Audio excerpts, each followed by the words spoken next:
La prisión romana no era una celda con rejas, era una cadena de hierro soldada en tu muñeca, conectada a la muñeca de un guardia, 24 horas al día. Duermes, él duerme a tu lado. Comes, él come a tu lado. Vas al baño, él va contigo. Pablo de Tarso vivió así durante 2 años enteros en Roma. El capítulo 28 de Hechos registra que un soldado lo custodiaba constantemente, pero esto era un privilegio para ciudadanos romanos. Prisioneros comunes, arrojados al Tullianum, mazmorra subterránea de 3 metros sin ventanas donde esperabas la ejecución en total oscuridad, y la regla más brutal: si el prisionero escapaba, el guardia pagaba con su propia vida. Esta es la verdad sobre las prisiones romanas. El hierro corta la muñeca de Pablo. No es un corte profundo, todavía no. Es fricción constante, metal contra piel con cada respiración, con cada movimiento. 6 horas en este turno. La piel ya está en carne viva. Pequeñas gotas de sangre manchan la argolla. Dentro de 6 horas, guardia nuevo, cadena nueva, misma muñeca. La herida nunca cicatriza, porque nunca deja de ser frotada. Pero lo que realmente destruye a Pablo no es el dolor, es nunca estar solo, nunca. Despierta con el guardia a su lado, come con el guardia observando, ora con el guardia escuchando cada palabra, y cuando llegan visitantes queriendo hablar sobre pecados secretos, sobre dudas, sobre persecuciones, el guardia pagano está ahí oyendo todo. ¿Cómo confiesas algo íntimo sabiendo que un soldado romano está registrando mentalmente cada palabra? ¿Cómo mantienes la dignidad cuando necesitas usar el baño y la cadena los mantiene conectados? Hechos, capítulo 28, versículos 16 y 30. Pablo está en Roma esperando el juicio. Arresto domiciliario, casa que él mismo alquiló y paga, pero no es suya. Es una jaula compartida con un extraño que cambia cada 6 horas. La cadena que los conecta, basada en prácticas romanas documentadas por historiadores como Tácito y evidencias arqueológicas, tenía típicamente medio metro a 1 metro de longitud. Lo suficientemente corta para impedir la fuga, lo suficientemente larga para movimiento básico. Y los guardias rotan constantemente. 4 turnos por día, 7 días a la semana, durante 2 años. Haz las cuentas. En 2 años esto significa que aproximadamente 2.800 a 3.000 soldados diferentes pasan por esa cadena. Y aquí está el giro que nadie espera. Esto se convierte en el arma evangelística más poderosa del imperio. Durante esas 6 horas encadenado, el guardia no tiene más opción que escuchar a Pablo enseñar sobre Jesús. Llegan visitantes. Pablo predica, explica la resurrección. Y el soldado que vino solo a cumplir su turno se convierte en audiencia cautiva del Evangelio. Filipenses capítulo 1, versículo 13. Se hizo evidente a toda la guardia del palacio que estoy en prisión por causa de Cristo. Toda la guardia.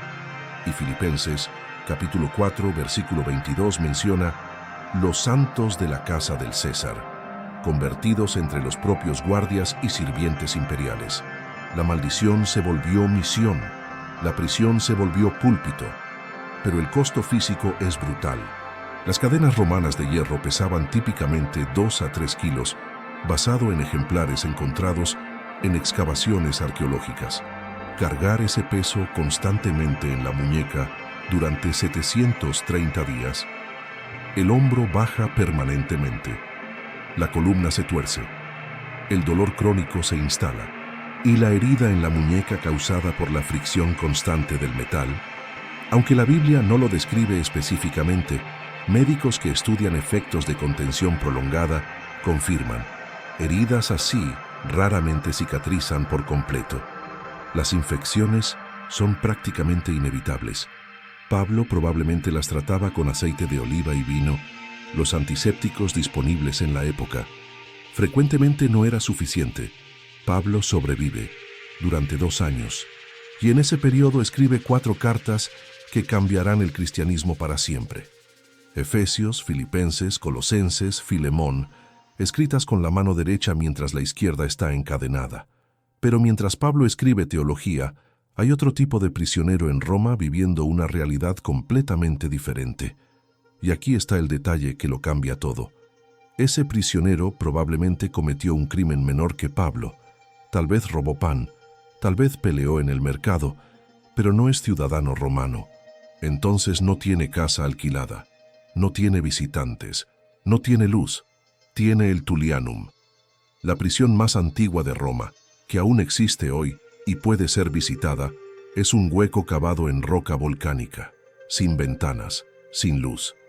Los prisioneros eran bajados con cuerdas por la abertura en el techo, primero a la cámara superior, después a través de una abertura menor en el piso hacia la cámara inferior donde esperaban la ejecución. Los arqueólogos midieron la cámara inferior, aproximadamente 5 metros de diámetro en la base, 2,5 metros de altura. Y basado en registros de ejecuciones masivas y capacidad física del espacio, los historiadores estiman que múltiples prisioneros, frecuentemente 8 a 15, eran mantenidos ahí simultáneamente. ¿Cómo cuentas el tiempo sin sol? ¿Cómo distingues el día de la noche cuando la oscuridad es total 24 horas sin parar? No puedes. Entonces el tiempo deja de existir. Solo existe el hambre, la sed, el miedo y el olor. Múltiples prisioneros sin instalaciones sanitarias.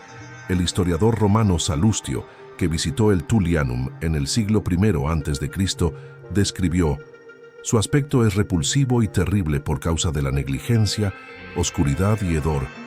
Y esa es la descripción de alguien que pasó breves minutos ahí y salió al aire fresco. ¿Comida?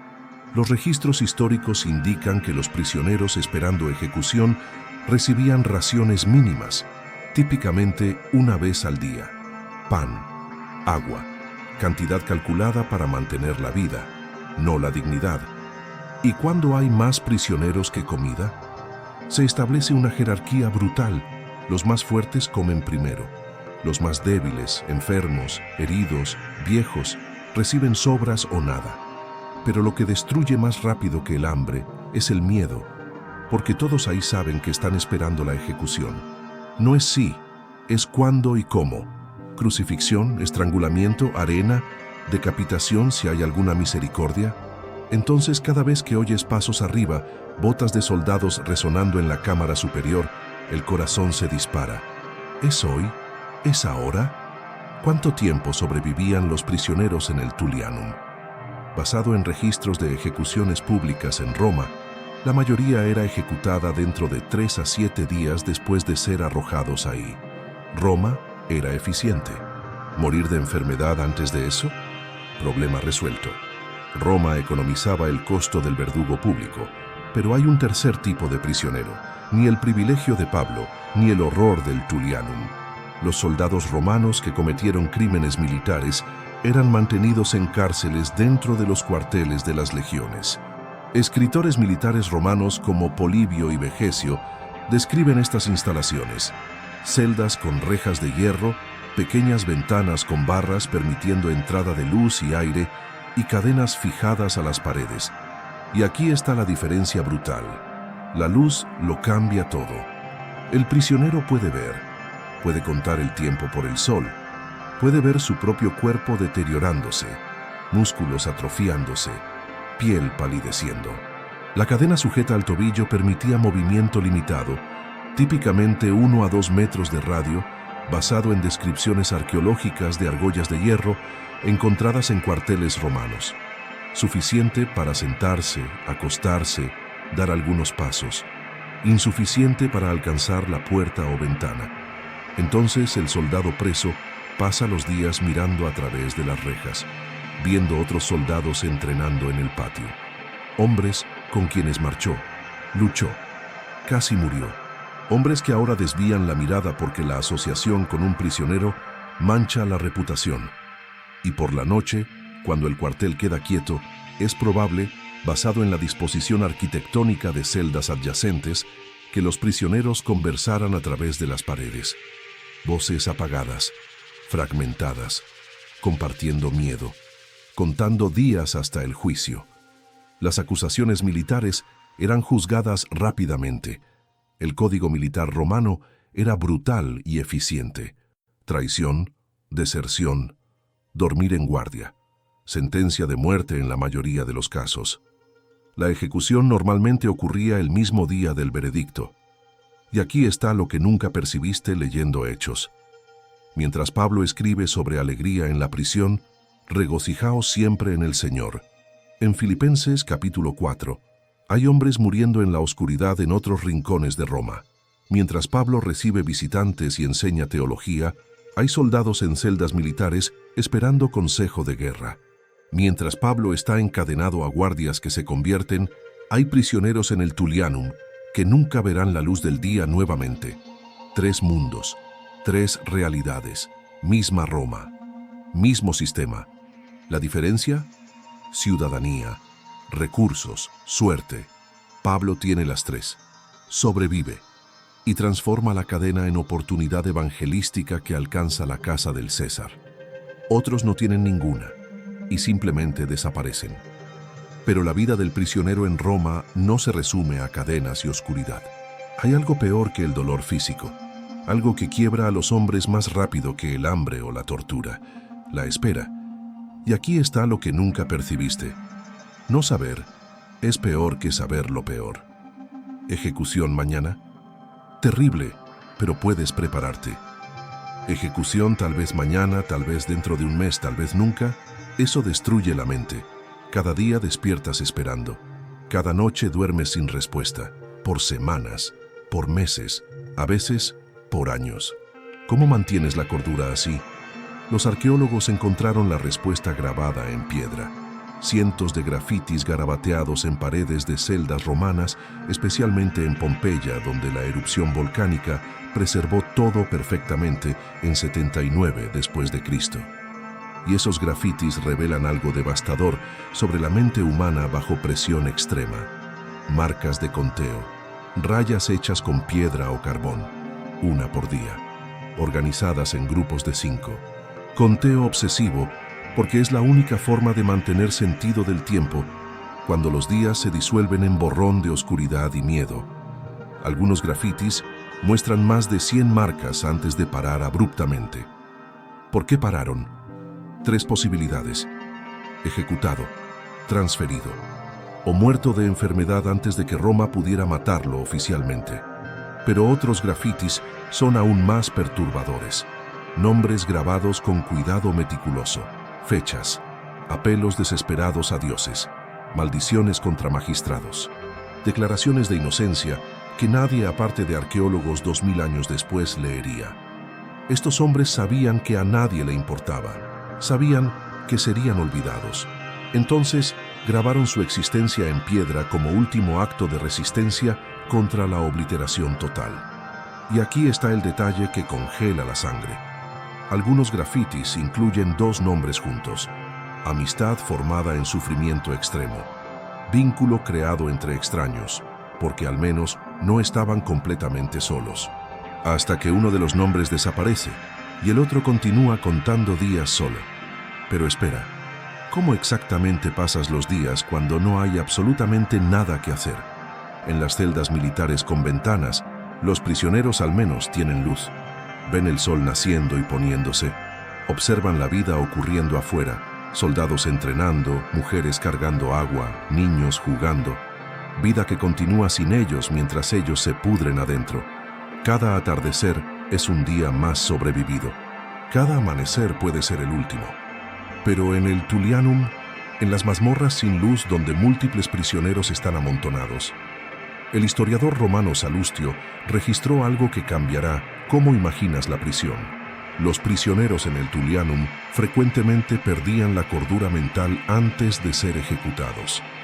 Algunos comenzaban a hablar solos en la oscuridad, otros gritaban sin razón, otros simplemente se desconectaban, ojos abiertos, cuerpo respirando, pero mente ausente. ¿Y cuando hay 10 hombres en el mismo hueco oscuro?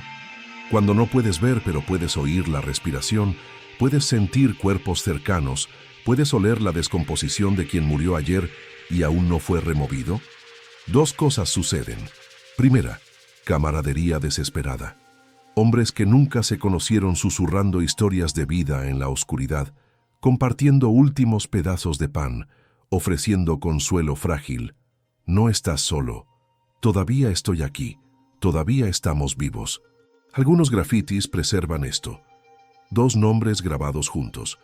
Evidencia de humanidad mantenida incluso cuando todo lo demás fue arrancado. Segunda, violencia brutal. Porque cuando los recursos son escasos, comida, agua, espacio para acostarse, y no hay autoridad más allá de la fuerza bruta, la ley de la selva domina. El más fuerte come primero. El más débil pasa hambre. El más violento controla. El más vulnerable sufre. Y aquí está algo que los registros históricos confirman pero nadie quiere admitir. El abuso era común. El satirista romano Juvenal, escribiendo en el siglo I, menciona casualmente este horror en sus sátiras, no como denuncia, sino como hecho aceptado que todos conocían. Prisioneros jóvenes, débiles o recién llegados eran blancos. Los guardias ocasionalmente participaban o simplemente ignoraban porque los prisioneros no tenían derechos. No había a quien quejarse. No había justicia dentro de la injusticia. Entonces, para el prisionero vulnerable, cada día no era solo espera por la ejecución. Era lucha diaria para sobrevivir a los propios compañeros de celda. Pero ¿y la comida? Aquí es donde el sistema romano revela su crueldad calculada. Los prisioneros bajo custodia preventiva, esperando juicio, no recibían raciones del Estado. Nada. Cero. Dependían completamente de familias, amigos o caridad, trayendo comida de afuera. Papiros administrativos del Egipto romano. La burocracia meticulosa preservó miles, registran pedidos formales de familias. Se solicita permiso para llevar pan al prisionero. Algunos aprobados, otros negados sin explicación. ¿Y cuando la familia no venía? Cuando no había nadie afuera a quien le importara, el prisionero pasaba hambre, lentamente, dolorosamente, hasta morir o hasta el juicio, lo que viniera primero. Pero los prisioneros ya condenados, esperando ejecución o trabajos forzados, recibían raciones estatales. Y aquí está la parte que revela cómo funcionaba Roma. Pan de cebada, 500 gramos por día basado en registros de proveedores. Esto proporciona aproximadamente 1.200 calorías. Un hombre adulto necesita de 2.000 a 2.500 para mantener el peso. ¿Ves lo que hizo Roma? Calcularon exactamente la cantidad mínima necesaria para mantener al prisionero vivo, pero constantemente debilitándose. En 2 meses, un hombre saludable se volvía esqueleto ambulante. Los músculos se atrofiaban. La fuerza desaparecía. ¿Por qué? Porque los administradores romanos descubrieron, a través de décadas de experiencia brutal, que un prisionero demasiado débil para luchar, pero lo suficientemente fuerte para caminar hasta su propia ejecución, era ideal. Eficiencia, economía, control, crueldad transformada en ciencia. ¿Y el agua? Venía de acueductos o ríos, no filtrada, no tratada. Los registros médicos romanos mencionan la disentería como condición tan común en prisioneros que ni era considerada enfermedad, solo estado esperado. La diarrea crónica deshidrataba incluso cuando el agua estaba disponible porque el cuerpo no lograba retener líquidos. Entonces, el prisionero moría lentamente desde adentro hacia afuera.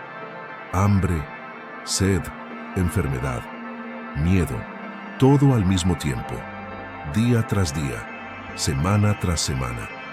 Mientras tanto, en el mundo afuera, la vida continuaba normalmente.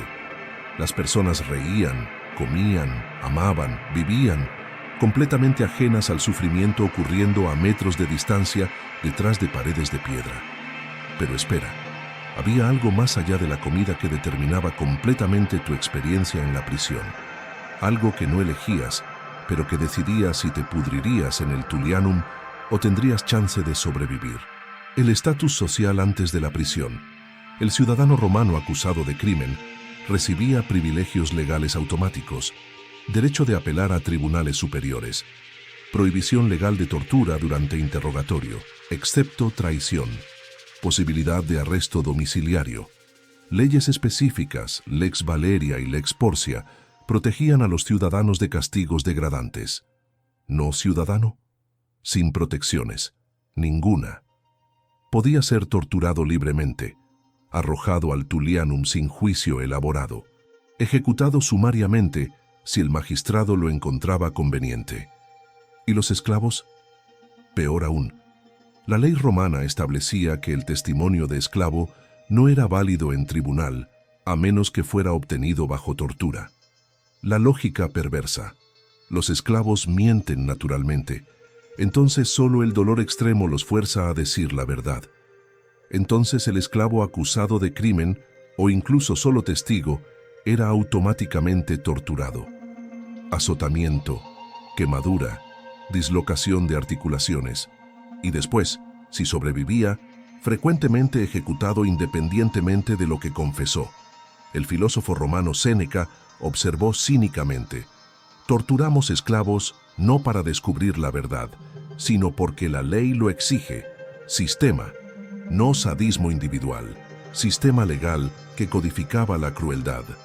¿Y las mujeres prisioneras? Los registros son escasos, pero lo que existe es sombrío, mantenidas separadas de hombres no por compasión, sino para evitar embarazos complicados legalmente, custodiadas por guardias hombres con acceso irrestricto. El abuso era endémico y completamente no documentado, porque el testimonio de mujer presa no valía nada en tribunal. Las mujeres embarazadas tenían la ejecución pospuesta hasta después del parto, no por misericordia, sino porque el niño tenía valor legal. Después del parto, la ejecución ocurría, el bebé iba a parientes o era vendido. El historiador Tácito menciona en sus anales que la esposa de un conspirador fue ejecutada después de dar a luz. Lo registra en media frase porque era demasiado común para elaboración. Pero aquí está algo que lo cambia todo. Ocasionalmente, muy raramente, había escape de esta brutalidad sistemática. No escape físico, pero escape psicológico y espiritual. La carta a los Hebreos, capítulo 10, versículo 34. Se compadecieron de los que estaban en prisión. Capítulo 13, versículo 3. Acuérdense de los que están en prisión como si estuvieran presos con ellos. Los cristianos en el siglo I desarrollaron algo revolucionario, un sistema de apoyo mutuo que atravesaba paredes de prisión. Las iglesias organizaban visitas, traían comida, traían noticias, traían esperanza tangible. Y para el prisionero cristiano, incluso enfrentando ejecución, saber que la comunidad afuera oraba, recordaba, no había olvidado, hacía diferencia brutal entre desesperación total y mantenimiento de dignidad humana. Pero esa era la excepción extraordinaria. La regla para miles de prisioneros anónimos en todo el Imperio Romano era abandono, olvido, muerte sin testigos, cuerpos arrojados en fosas comunes, sin tumba, sin lápida. Los grafitis en Pompeya preservan sus últimos gritos. Nombres grabados, conteos que paran, apelos que nadie oyó. Excepto cuando había comunidad, cuando había fe, cuando había alguien del lado de afuera a quien le importaba. Y eso nos lleva a lo que ocurría cuando la prisión terminaba, no en liberación, sino en algo peor. Y eso nos lleva a lo que ocurría cuando la prisión terminaba, no en liberación, sino en algo peor. Porque aquí está la verdad brutal que nadie te cuenta. Para la mayoría de los prisioneros romanos, salir de la prisión significaba una de tres cosas: ejecución pública, trabajos forzados hasta la muerte, o en rarísimos casos, libertad que llegaba demasiado tarde para importar. Y la ejecución no era rápida, no era misericordiosa, era espectáculo. Roma transformó la muerte en entretenimiento público. Crucifixión a lo largo de caminos principales. La Vía Apia quedó alineada con miles de cruces después de la rebelión de esclavos liderada por Espartaco en 71 a.C. El historiador Apiano registra cuerpos colgados por kilómetros como advertencia para cualquiera que considerara desafiar a Roma.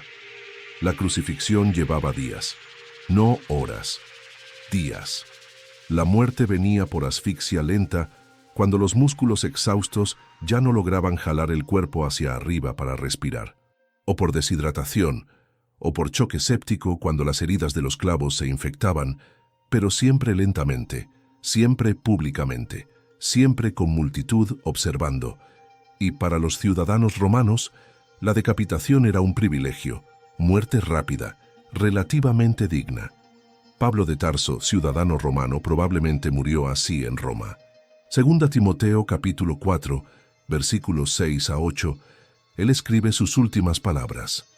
En cuanto a mí, ya estoy siendo derramado como ofrenda de libación, y ha llegado el tiempo de mi partida. He peleado la buena batalla, he terminado la carrera, he guardado la fe. Él sabía.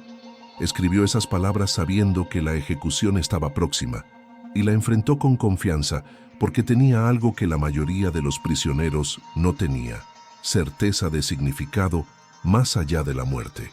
Pero la mayoría no tenía a Pablo, no tenía fe inquebrantable, no tenía comunidad orando, solo tenía terror. Y entonces estaba la alternativa a la ejecución que muchos prisioneros consideraban peor: las minas. La condena a trabajos forzados en las minas era sentencia de muerte disfrazada de misericordia, porque técnicamente no estabas siendo ejecutado, técnicamente estabas vivo. Pero la expectativa de vida en las minas, 2 a 5 años en promedio basado en registros administrativos. Minas de cobre en Chipre, minas de plata en España, canteras de mármol en múltiples lugares del imperio. Todas necesitaban mano de obra, y los prisioneros condenados eran mano de obra gratuita y descartable.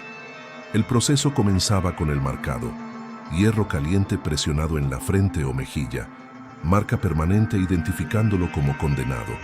Incluso si escapaba, prácticamente imposible, sería reconocido inmediatamente y recapturado. Esa marca significaba muerte social. Dejabas de ser persona. Te volvías propiedad del Estado, herramienta con fecha de vencimiento. Y el trabajo en las minas, 12 a 14 horas al día quebrando piedra en túneles oscuros y mal ventilados, polvo llenando los pulmones causando enfermedad que el historiador romano Plinio el Viejo describió. Los mineros respiran muerte con cada inhalación. La neumoconiosis, pulmón de minero, mataba lentamente. Tos constante, sangre en la saliva, respiración cada vez más difícil hasta que finalmente sofocaba. Los accidentes con derrumbes mataban rápidamente. Y cuando el túnel se derrumbaba, los guardias no arriesgaban vidas para rescatar a los condenados. Simplemente sellaban esa sección y abrían nueva en otro lugar. Hombres enterrados vivos permanecían ahí, sin rescate, sin tumba, olvidados. Y la comida en las minas, raciones calculadas como en las prisiones, mínimo absoluto para extraer trabajo máximo antes de la muerte inevitable. Algunos registros de administradores preservados en papiros muestran anotaciones frías. Prisionero número 42 fallecido después de 18 meses. Reemplazar. Números, no nombres, no personas, solo números en planilla de producción. Los cristianos durante persecuciones posteriores, especialmente bajo los emperadores Nerón, Domiciano y Diocleciano, experimentaron este destino frecuentemente. Documentos históricos registran cristianos siendo enviados a minas por rehusarse a sacrificar a los dioses romanos o reconocer al emperador como divino. Y mientras trabajaban hasta morir, cantaban himnos, oraban, mantenían la fe incluso cuando no había esperanza de liberación terrenal. Cartas escritas por obispos visitando cristianos en las minas, preservadas en colecciones de correspondencia antigua, describen escenas surrealistas. Hombres marcados, quebrados físicamente, cantando alabanzas en la oscuridad de túneles. ¿Por qué? ¿Cómo? Porque tenían algo más allá de la vida presente. Esperanza que trascendía circunstancias. Comunidad que no olvidaba. Fe en resurrección que hacía la muerte temporaria, no final. Pero volvamos a la realidad de la mayoría. Porque por cada cristiano que murió cantando en las minas, había cientos de prisioneros anónimos que murieron en desesperación, sin fe, sin esperanza, sin nadie recordando sus nombres. Y aquí está algo que necesitas entender. El sistema carcelario romano no fue aberración de sociedad cruel. Fue producto lógico de imperio que valoraba orden, eficiencia y poder por encima de dignidad humana individual. Roma construyó caminos magníficos, acueductos ingeniosos, leyes complejas, ejército invencible. Pero construyó todo sobre fundamento de cuerpos descartables, esclavos, prisioneros, conquistados, que eran usados y descartados sin segunda consideración. Y cuando lees el Nuevo Testamento ahora, cuando lees sobre Pablo preso, sobre Pedro liberado milagrosamente, sobre cristianos siendo arrojados a los leones, entiendes diferente. Porque ahora sabes lo que la prisión romana realmente significaba. Ahora sabes el olor, el hambre, el miedo constante, la espera interminable, el sonido de otros prisioneros perdiendo la cordura en la oscuridad, la sensación de cadena cortando muñeca hasta el hueso, la soledad de ser olvidado por el mundo. Y cuando Pablo escribe, Filipenses capítulo 4, versículo 4, regocijaos siempre en el Señor. Nuevamente digo, regocijaos. Sabes que lo escribió encadenado, con muñeca sangrando, con guardia pagano a medio metro, con incertidumbre total sobre si vería mañana. Cuando Pedro escribe 1 Pedro capítulo 4, versículos 12 y 13, amados, no se sorprendan del fuego que surge entre ustedes para probarlos, como si algo extraño les estuviera aconteciendo. Pero regocíjense en la medida que participan de los sufrimientos de Cristo. Sabes que Él sabía exactamente de qué estaba hablando. Él había estado ahí, encadenado entre dos guardias, esperando ejecución. Y cuando Hebreos capítulo 13, versículo 3 dice, acuérdense de los que están en prisión, como si estuvieran presos con ellos. ¿Entiendes ahora por qué esto era comando necesario? Porque era fácil olvidar. Era conveniente olvidar. Los prisioneros estaban fuera de vista, escondidos detrás de paredes de piedra. Fácil continuar la vida normal y nunca pensar en ellos. Pero la iglesia primitiva se rehusó a olvidar. Organizó visitas, trajo comida, oró constantemente. Y eso hizo diferencia literal entre vida y muerte para prisioneros cristianos. Y aquí está el legado final que cambió la historia. Los prisioneros cristianos transformaron mazmorras en púlpitos. Pablo escribió un tercio del Nuevo Testamento desde la prisión. Efesios, Filipenses, Colosenses, Filemón, 2 Timoteo. Todas escritas encadenado. La teología que moldearía el cristianismo por 2 milenios fue forjada en cadenas. Pedro escribió sus epístolas con memoria reciente de prisión todavía fresca. Las advertencias sobre persecución no eran teóricas, eran basadas en experiencia vivida. Juan escribió Apocalipsis exiliado en la isla de Patmos, forma de prisión romana para disidentes políticos, demasiado peligrosos para ejecutar, pero demasiado inconvenientes para dejar libres. La prisión no silenció el Evangelio, lo amplificó, porque cuando hombres encadenados, marcados para muerte, continuaban proclamando esperanza, las personas prestaban atención. ¿Y los guardias? Filipenses capítulo 1, versículo 13. Se hizo evidente a toda la guardia del palacio. Filipenses capítulo 4, versículo 22. Los santos de la casa del César. Las conversiones ocurrían entre los propios que mantenían las cadenas. El sistema carcelario romano, diseñado para quebrar, humillar y destruir, se convirtió en herramienta no intencional de evangelización, porque cuando encadenas a un apóstol, no silencias el mensaje, solo garantizas que los guardias escucharán cada palabra. Y esa es quizás la ironía más profunda de todas. Roma intentó usar la prisión para controlar el cristianismo naciente, pero la prisión se convirtió en una de las razones por las cuales el cristianismo se esparció tan rápidamente. Porque fe que sobrevive al Tullianum es fe que no puede ser destruida. Esperanza que persiste a través de cadenas es esperanza que transforma sociedades. Amor que recuerda a prisioneros olvidados es amor que cambia el mundo. Entonces, cuando lees sobre prisiones romanas ahora, no leas solo como historia, lee como testimonio.